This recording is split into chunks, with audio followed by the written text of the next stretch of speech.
Iran has always been in the spotlight. The northern part of Iran has always been a very rich and developed place. Great rulers have always lived there, great people who have created many cosmopolitan countries.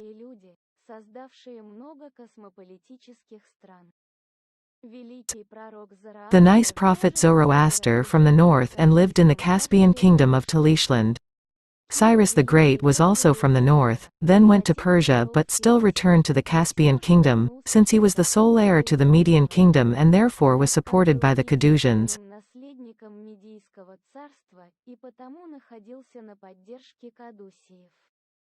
We are the Achaemenids. We are the Sassanids, we are the Safavids. All of them started their struggles from Talyshland. The north did not submit to the Arab onslaught and also to the Mongol barbarism, which destroyed all civilization and looting. The Talysh under the name of the Assassins ruled from Alamut to Albers throughout Iran.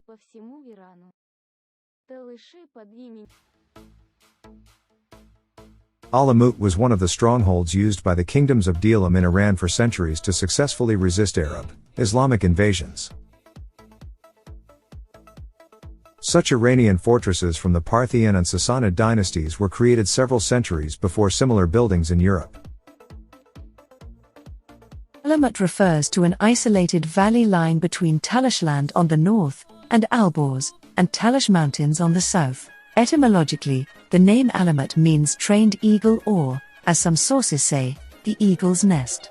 According to the stories, once an eagle guided a Dalamite ruler to find this strategic site. In the 11th century Hassan Sabah, 1050 to 1124, a leader of the Ismaili branch of Islam, converted the local population and founded the feared Hashashin, or assassins, group. With his group he built a series of amazing castles in the Alamut Valley. Strict rules of assassins were the reason people called them the Army of Shadows, and people told lots of horror stories about them.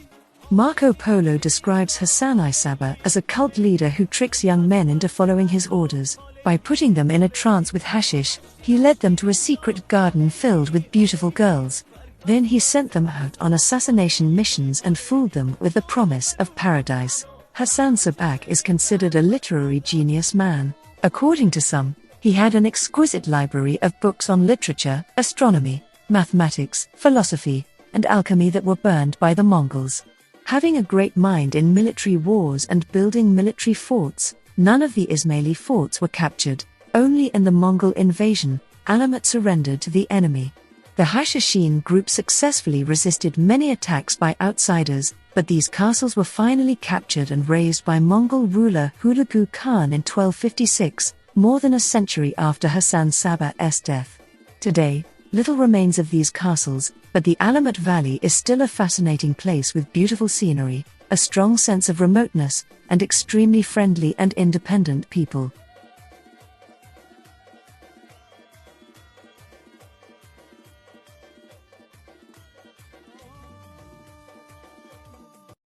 The Talysh under the name of the Safavids again restored their empire. However, after a few hundred years, the nomadic tribes that approached the Shahinshah treacherously killed him by conspiracy and themselves came to power as Pan-Persians, but the Talysh did not accept them and became free.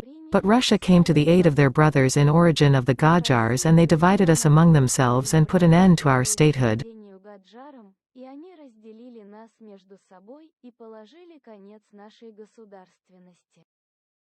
The Ottoman Empire always wanted to steal our wealth. At the beginning of the 20th century they managed to create their own colony called Azerbaijan.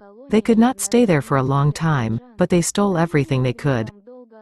However, they returned after the collapse of the USSR and still have Azerbaijan under their colony.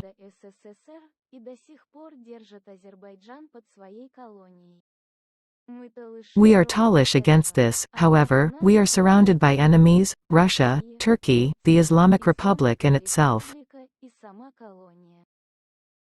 This is a colony called the Republic of Azerbaijan, and plus Armenia supports them.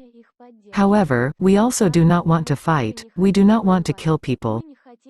But we need international recognition. We need security and live in freedom.